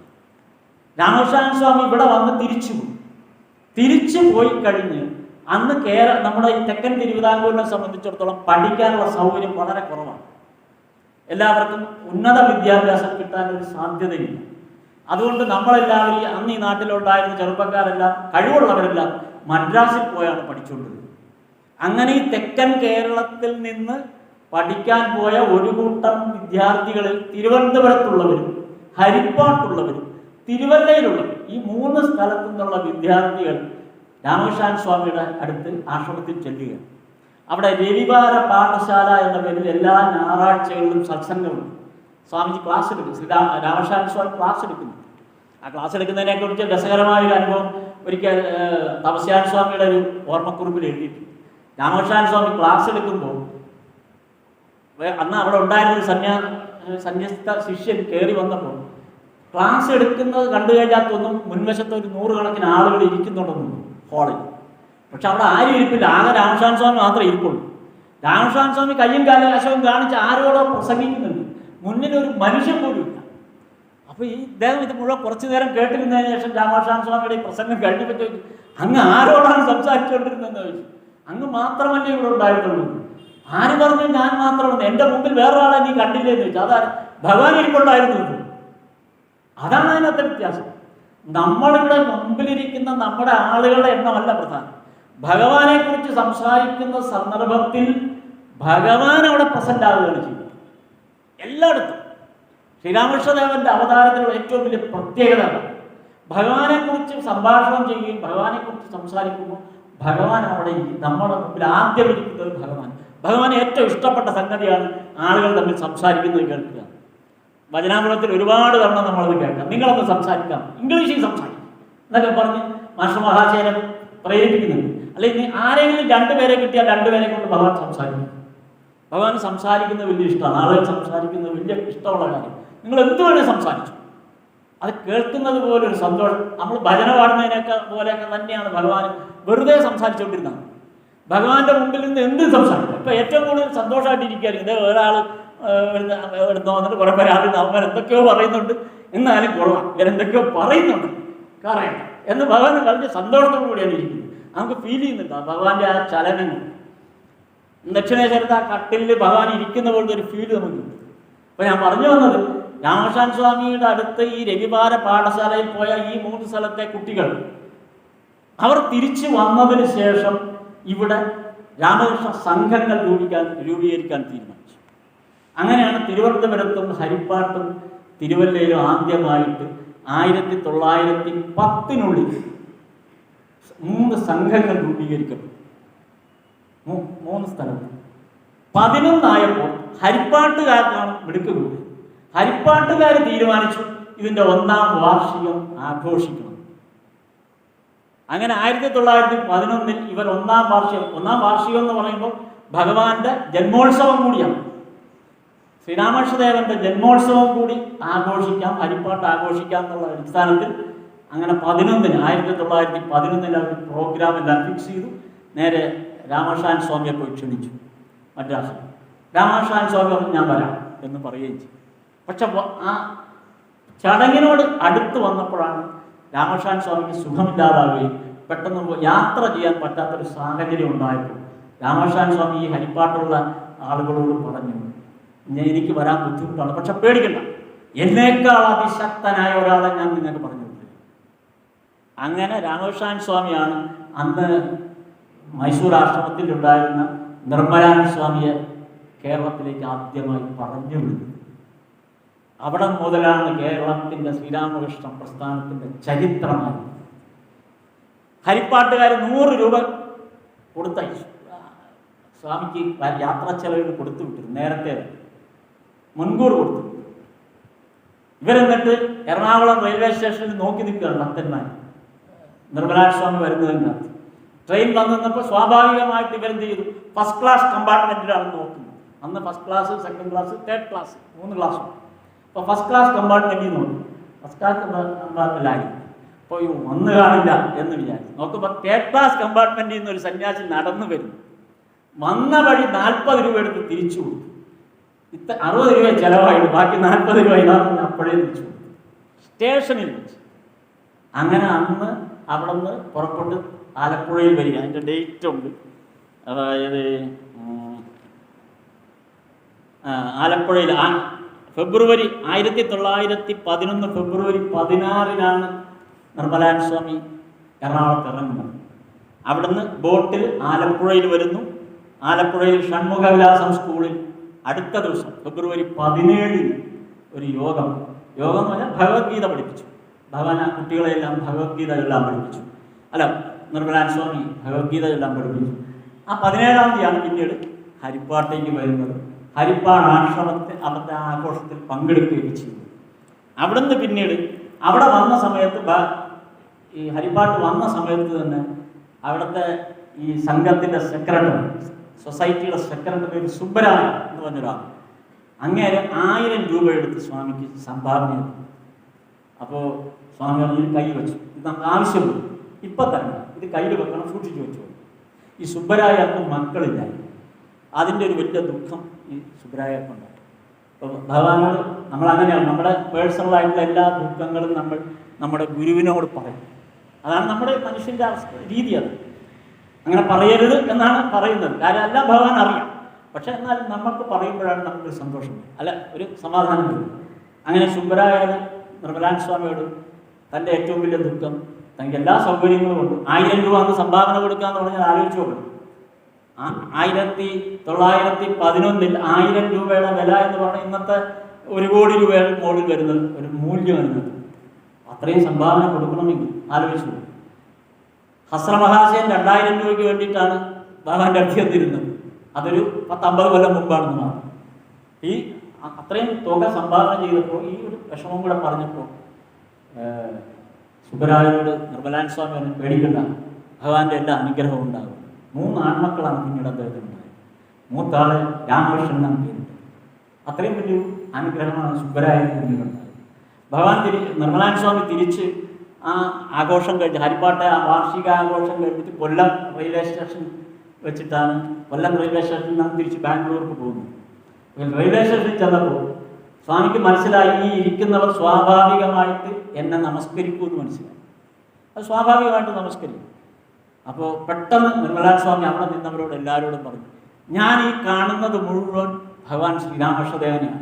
അതുകൊണ്ട് എല്ലാവർക്കുമായിട്ടും സ്വാമി നേരെ ഒറ്റ നമസ്കാരം നമസ്കരിച്ച് എല്ലാവരുടെ മുമ്പിൽ നമസ്കരിച്ച് ഓടി ട്രെയിനകത്തോട്ട് കയറി കഥ കാണിച്ചു ട്രെയിനിൽ. അങ്ങനെയാണ് നിർമ്മലാനന്ദ സ്വാമിയുടെ ആദ്യത്തെ വരവും പോകും. പിന്നീട് 12 ഒരു വർഷം കഴിഞ്ഞ് 1912 തിരുവനന്തപുരത്തുകാർ അങ്ങനെ വിട്ടാൽ പറ്റില്ല. ഹരിപ്പാട്ടുകാർ നിർമ്മലാനന്ദ സ്വാമിയെ വിളിച്ചുകൊണ്ടുവന്ന് ആഘോഷം നടത്തിയെങ്കിൽ ഞങ്ങൾ തിരുവനന്തപുരത്തുകാർ ഒട്ടും മോശക്കാരല്ല എന്നുള്ള മട്ടിൽ അവിടെ നടത്തും ഞങ്ങളൊരു ആഘോഷം എന്നും പറഞ്ഞ് 1912 അടുത്ത വർഷം നിർമ്മലാനന്ദ സ്വാമിയെ വീണ്ടും വിളിച്ചു. ഇതറിഞ്ഞപ്പോൾ ഹരിപ്പാട്ടുകാരുണ്ടായി.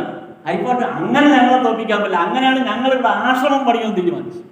നേരെ തിരുവനന്തപുരത്ത് ചെന്നിട്ട് സ്വാമി വന്നപ്പോൾ പറഞ്ഞു, ഞങ്ങൾ അവിടെ ആശ്രമം പണിയാനുള്ള എല്ലാ സ്ഥലം ഉണ്ടാക്കിയിട്ട് റെഡിയാക്കിയിട്ടിരിക്കുകയാണ്, തറക്കല്ലിടുന്നു. തിരുവനന്തപുരത്ത് തോറ്റുപോയി ആ കാര്യത്തിൽ. പക്ഷെ തിരുവല്ലക്കാരൻ ഞങ്ങൾ, എൻ്റെ നാട് തിരുവല്ലയാണ്, തിരുവല്ലക്കാരൻ ഞങ്ങൾ ഇവരെക്കാളെല്ലാം വില്ലന്മാരാണ്, പണ്ടേ വില്ലന്മാരാണ്. ഞങ്ങൾക്ക് അവിടെ സ്ഥലവുമില്ല, വീട് വെക്കാനുള്ള സൗകര്യവുമില്ല, ആശ്രമം പണിയാനുള്ള സൗകര്യമില്ല, സ്വാമിയെ ക്ഷണിക്കാനുള്ള സൗകര്യങ്ങളൊന്നുമില്ല.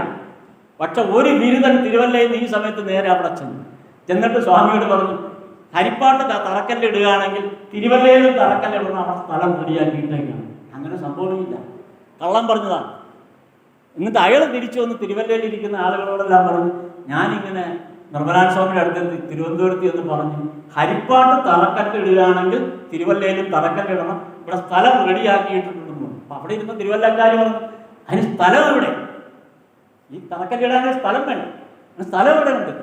അല്ല, അതിപ്പോൾ എനിക്കറിയില്ല, ഞാൻ ഹരിപ്പാട്ടുകാരെ വരുത്തുകയാണെങ്കിൽ നമുക്ക് തിരുവല്ലയിലും വരുത്തണമെങ്കിൽ ഒരു ഫംഗ്ഷൻ വേണം, അതിന് ഞാൻ വെറുതെ കള്ളം പറഞ്ഞാണ്, ഭഗവാൻ കൃപ ഉണ്ടെങ്കിൽ നടക്കും, അതുകൊണ്ട് ഞാൻ പറഞ്ഞു. അതോടെ അവിടെ തിരുവല്ലക്കാർ ഓട്ടം തുടങ്ങി. കാര്യം വെച്ചാൽ ഇവിടെ 1900 ഈ അതിൻ്റെ ഡേറ്റ് ഞാൻ കുറിച്ച് വെച്ചിട്ടുണ്ട്. അതായത് 1912 അതിൻ്റെ ആ പർട്ടിക്കുലർ ഡേറ്റ് ഇട്ടിട്ടില്ല, ആശ്രമം വന്ന ഡേറ്റ് ആണ് ഇട്ടിരിക്കുന്നത്. അതെ. അപ്പോൾ ഇവിടെ വരുന്ന സമയത്ത് തിരുവല്ലയിലും അതിനുവേണ്ടി ഓട്ടം തുടങ്ങി ആളുകൾ. അന്ന് നീലകണ്ഠ ഭക്തൻ തുടങ്ങിയ ആളുകളാണ്. ഈ നീലകണ്ഠ ഭക്തനാണ് പിന്നീട് പുരുഷോത്തമാനന്ദ സ്വാമികൾ എന്ന് പറഞ്ഞ് അറിയപ്പെട്ടുള്ളത്. ഇവരെല്ലാവരും കൂടെ ഓട്ടം തുടങ്ങി തിരുവല്ലയിൽ. അങ്ങനെ അവിടുത്തെ ഒരു സാമൂഹികമായ പ്രസക്തിയുള്ള ഒരു പാലിയക്കര കൊട്ടാരം എന്ന് പറയും. പാലിയക്കര കൊട്ടാരത്തിലെ അവിടുത്തെ അന്നത്തെ രാമവർമ്മ തമ്പുരാനെ ചെന്ന് കണ്ടിട്ട് പറഞ്ഞ്, ഞങ്ങൾക്ക് ഭഗവാൻ നിർമ്മലാനന്ദ സ്വാമി വരുന്നുണ്ട്, ഞങ്ങൾക്കൊരു അബദ്ധം പറ്റി, ഞങ്ങൾ അദ്ദേഹത്തെ തറക്കല്ലിടാൻ വിളിച്ചുപോയി, എവിടെയെങ്കിലും ഒത്തിരി സ്ഥലം കാണിച്ചാൽ ഞങ്ങളൊരു തറക്കല്ലിട്ടോട്ടെ എന്ന് പറഞ്ഞു. അപ്പം അങ്ങനെ പറഞ്ഞ ഒരു സ്ഥലം ഏതാണ്ട് ഒരു 10 ഏക്കറോളം വരുന്നൊരു സ്ഥലം കാണിച്ചു കൊടുത്തിട്ടുണ്ട്. ഇവിടെ തറക്കല്ലിട്ടോ, ഈ സ്ഥലം തറക്കല്ലിട്ടോ ഞാൻ അനുവദിച്ചിരിക്കുന്നു അദ്ദേഹം പറഞ്ഞു. അങ്ങനെയാണ് ഹരിപ്പാട്ട് തറക്കല്ലിട്ടപ്പോൾ എല്ലാവരും കൂടെ പറഞ്ഞു, ഞങ്ങൾ തിരുവല്ലക്കാർ റെഡിയാണ്, ഞങ്ങളുടെ അടുത്തും പറഞ്ഞു. അന്ന് തന്നെ സ്വാമിയെ നേരെ വിളിച്ചുകൊണ്ട് തിരുവല്ലയിലും വന്നു തറക്കല്ലിട്ടു. ഒറ്റ വർഷം കൊണ്ട് ഹരിപ്പാട്ടും ആശ്രമം ഉണ്ടായി, തിരുവല്ലയിലും ആശ്രമം. എൻ്റെ വ്യക്തിപരമായ ഒരു അഹങ്കാരം കൂടെ ഞാൻ പറഞ്ഞോട്ടെ, തിരുവല്ലയിൽ നിർമ്മിച്ച ആ ആശ്രമ കെട്ടിടത്തിലാണ് ഇന്ന് ഞാൻ താമസിക്കുന്നത്. ആ വീട് അച്ഛൻ്റെ പേരിൽ കിട്ടി, അച്ഛൻ എനിക്ക് തന്നു. ആ വീട്ടിലാണ് നിർമ്മലാനന്ദ സ്വാമി നിർമ്മിച്ച ആ വീട്ടിലാണ് ഇപ്പം ഞാൻ താമസിക്കുന്നത്. അങ്ങനെ ഒരു ഭാഗ്യം കൂടെ എനിക്ക് ഈ സന്ദർഭത്തിലുണ്ട്. അതും കൂടെയാണ് നിർമ്മലാനന്ദ സ്വാമിയുടെ കഥ പറയുമ്പോൾ എൻ്റെ വ്യക്തിപരമായ ഒരു സ്വാർത്ഥ താല്പര്യം. ഇപ്പം എന്തായാലും അതവിടെ നിൽക്കും. അപ്പോൾ ഈ തരത്തിൽ ഈ രണ്ടിടത്തും ആശ്രമം നിർമ്മിക്കപ്പെട്ടത് 1913 അപ്പോൾ 1913 ആശ്രമം പണിയുന്നതിന് മുമ്പ് 1912 തറക്കല്ലിട്ട കാര്യം ഞാൻ പറഞ്ഞു. ഈ 1912 തറക്കല്ലിടുന്നതിന് മുമ്പ് ചില കാര്യങ്ങൾ സംഭവിച്ചു. ഞാനിത് പറയുന്നത് നമ്മളുടെ ഈ മൊത്തം ചരിത്രം ഒരു അവബോധം കൂടെ വരികയാണെങ്കിലാണ് നമ്മൾ ഇതിനെക്കുറിച്ച് കുറെ കൂടെ നമ്മൾക്ക് ഈ ശ്രീരാമകൃഷ്ണ ഭക്തിയുടെ ഒരാഴം നമുക്ക് മനസ്സിലാവും. കാരണം ഈ 1912 13 അല്ലെങ്കിൽ ഈ പറഞ്ഞ സന്ദർഭങ്ങളിലോ എല്ലാം ഈ പറഞ്ഞ ആളുകൾ ഇതുപോലെ ആശ്രമങ്ങൾ നിർമ്മിക്കാനും ഇതിനു വേണ്ടി ശ്രമിക്കാനും നടത്തുന്നു. ഇവർക്കാർക്കും ശ്രീരാമകൃഷ്ണദേവൻ ആരെന്നറിയാൻ വായിക്കാൻ ഒരു ലഘുലേഖ പോലും ഇല്ലാത്തവരാണ്. ആരാണെന്നറിയാൻ ഒരു മാർഗവും. ഇന്ന് നമുക്ക് അനേകം ഗ്രന്ഥങ്ങളുണ്ട്. വചനാമൃതമുണ്ട്, ലീലാമൃതമുണ്ട്, ശ്രീരാമകൃഷ്ണ ചരിതമുണ്ട്, ശാരദാദേവിയുടെ ചരിതമുണ്ട്, വിവേകാനന്ദ സ്വാമിയുടെ സാഹിത്യ സർവസ്വം എത്രയോ വോള്യമുണ്ട്. ഇന്ന് താഴത്തെ ലൈബ്രറിയിൽ ചെന്ന് നോക്കിയാൽ ആയിരക്കണക്കിന് പുസ്തകങ്ങൾ ഇരിപ്പുണ്ട്. അന്നത്തെ കാലത്ത് ഇതൊന്നും അറിയാനോ മനസ്സിലാക്കാനോ കേരളത്തിൽ ഒരു ലഘുലേഖ പോലും കിട്ടാനില്ല. ആരും വായിച്ചിട്ടില്ല, ആർക്കും അറിയില്ല. ആരാണ് ഈ ശ്രീരാമകൃഷ്ണൻ? ആർക്കും അറിയില്ല. നിർമ്മലാനന്ദ സ്വാമിയെ പോലെ ഒരാൾ വരുന്നു, ഇങ്ങനെ എന്തോ പറയുന്നു. ആരാണ് ഈ ശ്രീരാമകൃഷ്ണൻ? ഇവിടെ ഉള്ളവർ എങ്ങനെ അറിയും? സാധാരണക്കാരായ മനുഷ്യർ എങ്ങനെ അറിയാനാണ്? ഇതൊന്നും അറിയാതെയാണ് ഇവരെല്ലാം ഇതിനു വേണ്ടി ഇറങ്ങി പുറപ്പെട്ടോ എന്ന് ആലോചിച്ചു പോകുന്നു. അതാണ് ഞാൻ പറഞ്ഞത്. 1912 ഇവിടെ തറക്കല്ലിടാനായിട്ട് വരുന്ന സമയത്തിന് തൊട്ട് മുമ്പ് സ്വാമി വരുന്നതിനിടയ്ക്ക് ഒരു ഊട്ടി യാത്ര നടത്തുകയുണ്ടായി. നിർമ്മലാനന്ദ സ്വാമി ഊട്ടിക്കൊരു യാത്ര. ഊട്ടിയിൽ യാത്ര പോകുന്ന സമയത്ത് മേട്ടുപ്പാളയം കഴിഞ്ഞിട്ടാണ് ഊട്ടി ടോപ്പ് ഹില്ലിലേക്ക് ചെല്ലുന്നത്. അപ്പോൾ മേട്ടുപ്പാളയം സ്റ്റേഷനിൽ സ്വാമിയുടെ ലഗേജ് എവിടെയാണ് വെച്ചിരിക്കുന്നത് സമയം ഇതിലൂടെ മാത്രം ലഗേജ് എവിടെയാണ് വെച്ചിരിക്കുന്നതെന്ന് അറിയാനായിട്ട് ട്രെയിനിന് വെളിയിലേക്കാണ്. ട്രെയിനിന് വെളിയിൽ ഇറങ്ങിയപ്പോൾ ആ സമയത്ത്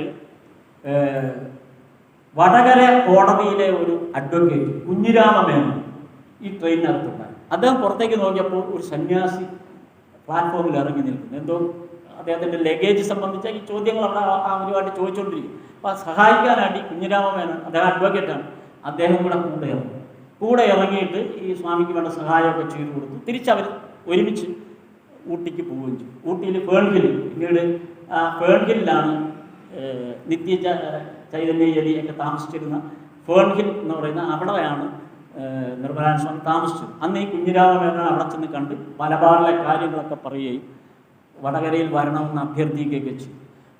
അതാണ് മലബാറിലേക്കുള്ള ഒരു ഓപ്പണിംഗ് ഉണ്ടാകുന്നത്. ഈ വടകരയിൽ സ്വാമിജി നിർമ്മലാനന്ദ സ്വാമി വരുമ്പോൾ ശ്രീരാമകൃഷ്ണദേവനെ കുറിച്ച് വടകരക്കാർക്കോ മലബാറുകാർക്കോ ഒരു പിടി അറിയില്ല, ഒന്നും അറിയില്ല.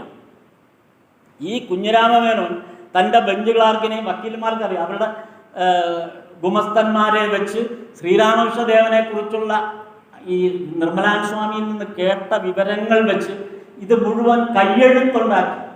കാർബൺ കോപ്പി പോലെ കയ്യെഴുത്തുണ്ടാക്കിയാണ് ആ നാട്ടിൽ മുഴുവൻ വിതരണം ചെയ്തത്. കാര്യം വരുന്ന ആൾ ആരാണെന്ന് നാട്ടുകാരറിയണ്ടേ. അപ്പം കയ്യെഴുത്ത് പ്രതി എഴുതി, കടലാസിൽ കയ്യെഴുത്ത് പ്രതി എഴുതിയാണ് ആ നാട് മുഴുവൻ പ്രചരിപ്പിച്ചത് ഈ കുഞ്ഞിരാമൻ മേനോൻ. മലബാറിലെ മുഴുവൻ പ്രവർത്തനം ചെയ്തത് വക്കീലന്മാർ. എല്ലായിടത്തും, കൊയിലാണ്ടിയിലാണെങ്കിലും കോഴിക്കോട്ടാണെങ്കിലും തലശ്ശേരിയിലാണെങ്കിലും എല്ലായിടത്തും ഈ വക്കീലന്മാരാണ് അത് ചെയ്തത്. അപ്പം അങ്ങനെയാണ് ഇദ്ദേഹം മലബാറിൽ വന്ന് ഇറങ്ങുകയൊക്കെ ചെയ്യുന്നത്. അപ്പോൾ വടകരയിൽ വന്ന് ഇറങ്ങിയപ്പോഴേക്കും കോഴിക്കോട്ടു നിന്നും തലശ്ശേരിയിൽ നിന്നും കണ്ണൂരിൽ നിന്നൊക്കെ ആളുകൾ, വക്കീലന്മാരെ ഉൾപ്പെടെയുള്ളവരാണ്, അവരവിടെ വന്ന് സ്വാമിയെ വടകരയിൽ വന്ന് കാണാൻ വന്നു.